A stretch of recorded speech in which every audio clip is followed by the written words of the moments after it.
All right, welcome back to our second class as we're looking at a really cool topic, I think, for Catholics. I'm really excited to be able to work with you all on this as we're looking at this semester the Bible. And I wish someone had helped me explain this to me when I was growing up, Catholic, how to understand the Bible, how to approach what's going on in the Bible, and so on and so forth. So we're going to look today, it's a really quick class. We're going to get into kind of the heart of the Bible and some of the stories and so forth next week. But again, just want to do one more overlook at kind of the structure of the Bible and a couple of introductory things. So first of all, a couple of meanings, word meanings, okay? The first is the Bible. What does the word Bible mean? And it basically comes from a Greek and Latin words meaning book. So that's pretty straightforward, right? Bible just means book. The interesting thing is that it's a collection of books, right? We've talked about that last class. There are several. There are obviously two testaments, two halves, if you will. Although the Old Testament is much larger. But okay, also, what does the word testament mean? You know, we hear that a lot, but maybe we haven't thought much about that. Testament basically means covenant. And so when we think about the Old Testament and the New Testament, an important thing to realize is that the Old Testament, there isn't just one covenant. Okay, so a covenant is a relationship, and almost like a contract, but one it's not just a contract. It's also based on love, and it's a relational. There's a relationship involved in a covenant. There's not just a contract. And so in the Old Covenant, there are actually numerous different times where God tries to set up a covenant with different groups of people. Okay, so He tries to set up a covenant with Adam, and then God tries to then sets up another covenant with Noah, and He sets up a covenant with Abraham, and then He sets up a covenant with Moses, and then He sets up one with David, and then He sets up a covenant with Jeremiah, the prophet, and through the people. And there's different groups, and sort of basically a way to think of that is that each time God establishes a covenant in the Old Testament, the group of people basically is expanding larger and larger. God starts a relationship with Adam and Eve, and then enters into that relationship with Noah, but then He starts to expand that and get to larger and larger groups. And then obviously in the New Testament, the New Covenant, the relationship there is there's only one, and the new covenant is established in Jesus. Jesus is the new covenant, right? And now what we see, of course, then in the new covenant, the New Testament, is that this is a relationship a covenant that God is establishing with everyone in the entire world, right? Everyone that's ever existed, basically, God is establishing this new covenant with Jesus. So, Old Testament, there is covenants. There are several of them in the Old Testament, and then, of course, the New Testament is all about the new covenant, the final covenant in Jesus. So, let's look at some numbers here. The Old Testament has 46 books, and the New Testament has 27 books. And in fact, a lot of the Old Testament books are much larger than the New Testament books as well. So when you look at your Bible, you're going to see like a huge chunk of your Bible, probably 75-80% of your Bible, maybe more than that, is going to be the Old Testament, right? So there's a lot of stuff that's there. And again, we'll get into all that stuff as we go through the next couple weeks.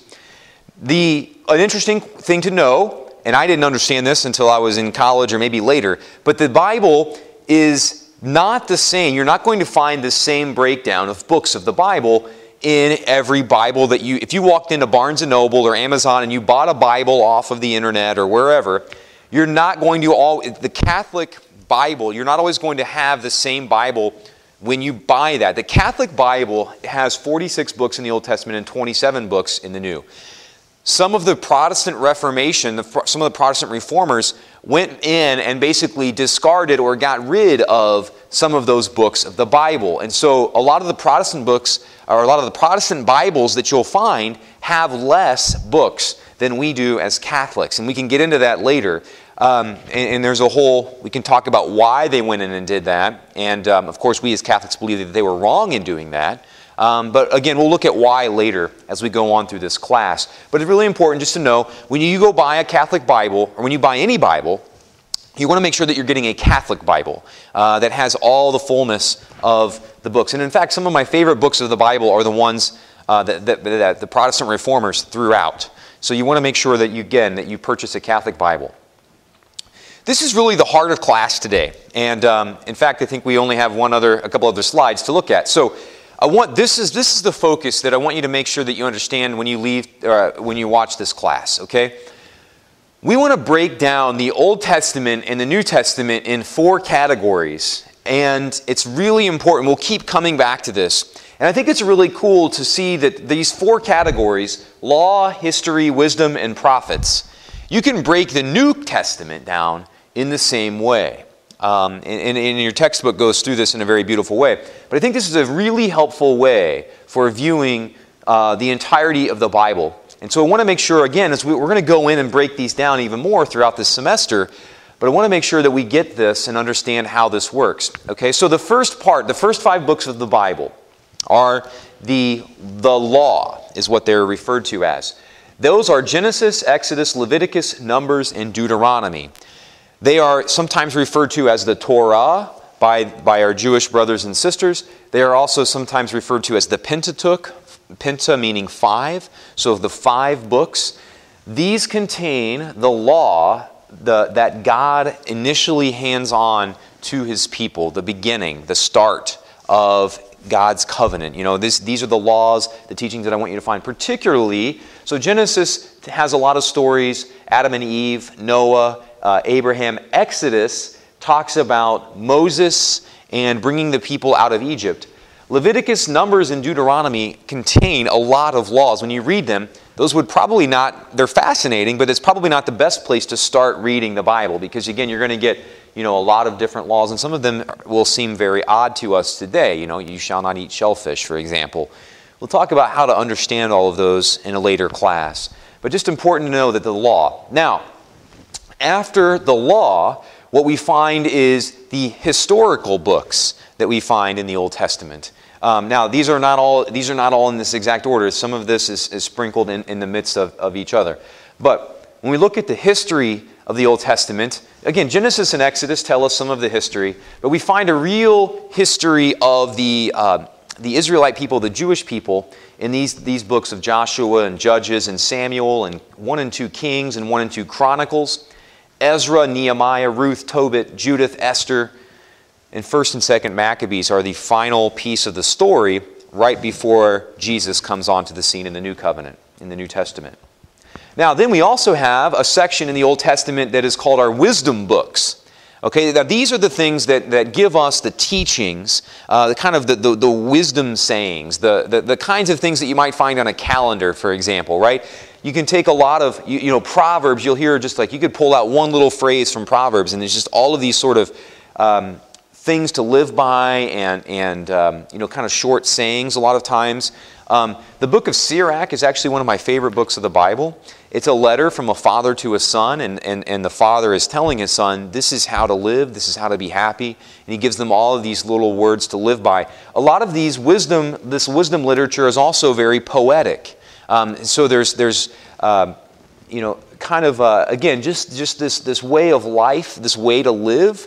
And so I would recommend, if you're going to start reading something in the Old Testament, I would really recommend reading some of these books of the Bible. Sirach or Wisdom or the Proverbs or Psalms. Okay, those are great things. In fact, Jesus and the Jewish people, the Psalms are basically songs that were sung in hymns and so forth. And Jesus was intimately familiar. He quoted them throughout his entire ministry, the Psalms. The Jewish people prayed the Psalms all the time and were very familiar. He had them, basically would have had them all basically memorized. Well, he would have because he was God. But, most of the Jewish people, they were just... And you can imagine, without television, without other ways to entertain yourself, basically the vast majority of what they knew and understood and read was the law, was this wisdom literature, was the prophets. So our final section that we break the Old Testament down into, the other books of the Bible, would fall under the prophets. Isaiah, Jeremiah, Baruch, Ezekiel, and Daniel are referred to a lot of times as the major prophets because their writings are so much longer. Then we have some of these, the rest of the prophets are considered minor prophets because their prophecies, their books in the Old Testament are shorter. And you have guys like Hosea and Joel and Amos, Habakkuk, Zephaniah, Zechariah, Malachi. Again, you open those up in the Old Testament, you'll find they're very short. These prophets were all prophesying in the midst of these historical books. So you have a lot of stories of these different kings that came along throughout Israel's history, right? In 1 and 2 Kings and 1 and 2 Samuel, David and Solomon and all these different kings, you know. And then even sometimes there was 2 kings at once. These prophets were the people that were sent into the midst of these kingdoms and of this kingship. And so that a lot of times they were actually going in and telling these kings, hey, you're not doing what God said. You're not following God's ship here, and so on and so forth. So the law, the historical books, the wisdom books, and the prophets are how you're going to find the Old Testament.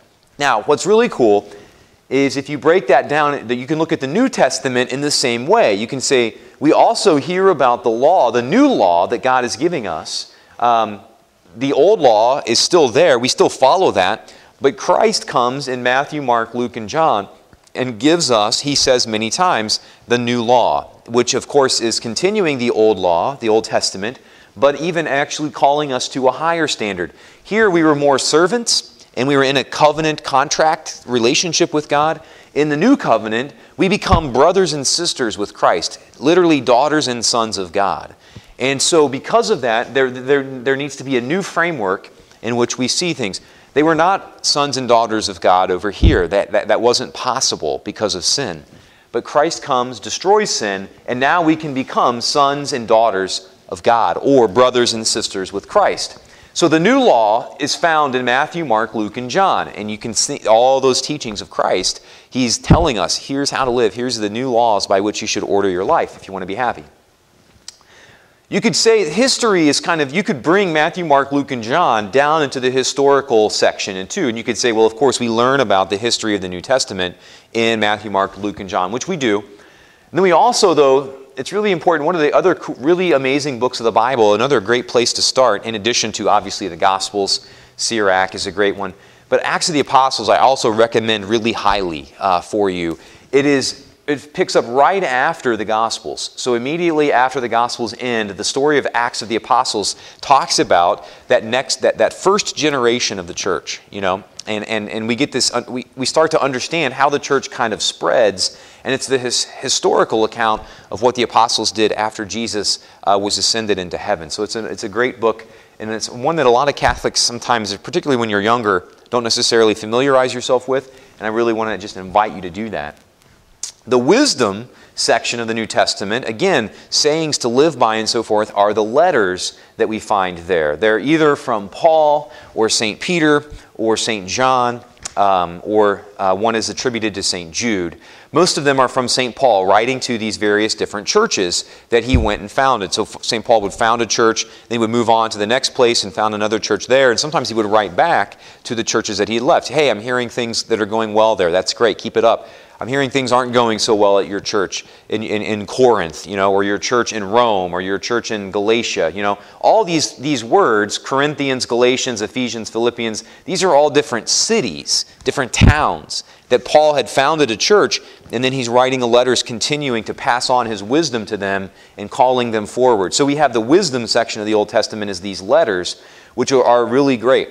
And a lot of our Protestant brothers and sisters are very familiar with these, and we need sometimes as Catholics we need to be more well versed in the writings of St. Paul and St. Peter, because again, it's the writings of saints, these great foundational men of the church, writing and talking about what it means to be a Catholic, what it means to be in the church, what it looks like to get this church going.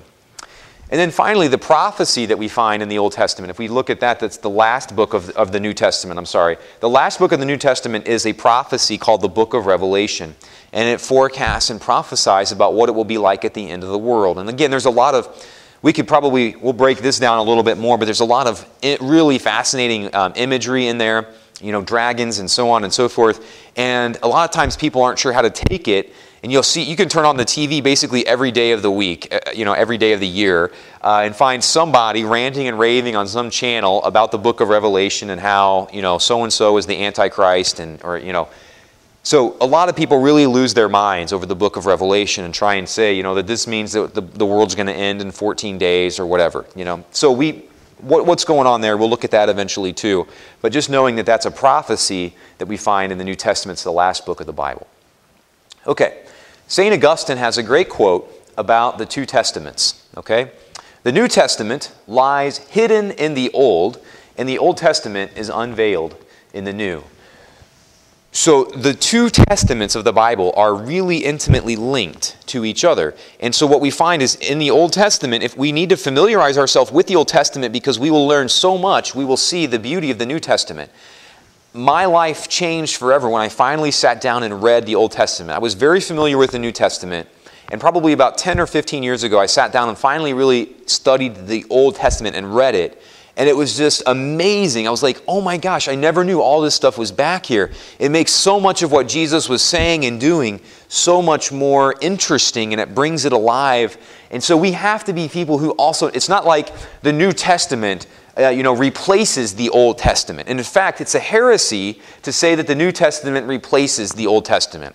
As Catholics, we've long ago said, and we've established that right from the very beginning of the church, the Old Testament is our part of our Bible too. It's also it's the Jewish scriptures, but we don't see a distinction. Jesus was a Jewish person, okay?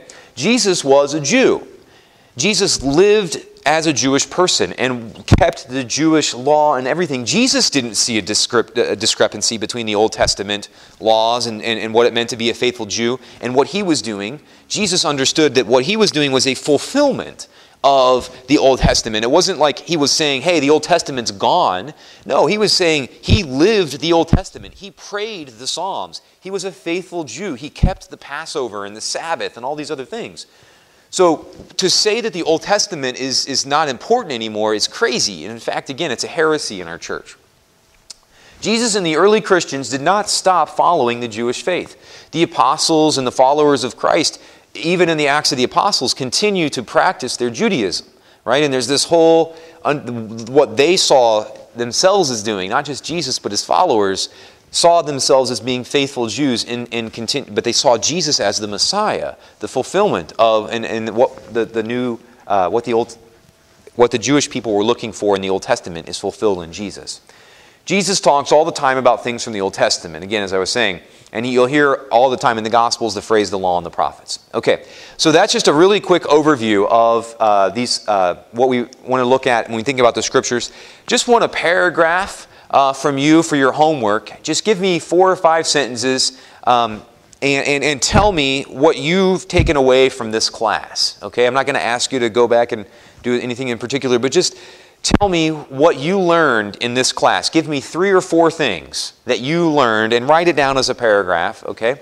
And just send that to me. You can email it to me or you can bring it to me at church or however you want to do that. But what's something that you learned from this class, 3 or 4 things that you learned, and write it out as a paragraph, about 5 or 6 sentences, okay? And just get that to me. That's all we have today. Hope that you're doing well and getting ready for Lent and staying warm in the cold. And we will see you next week. God bless.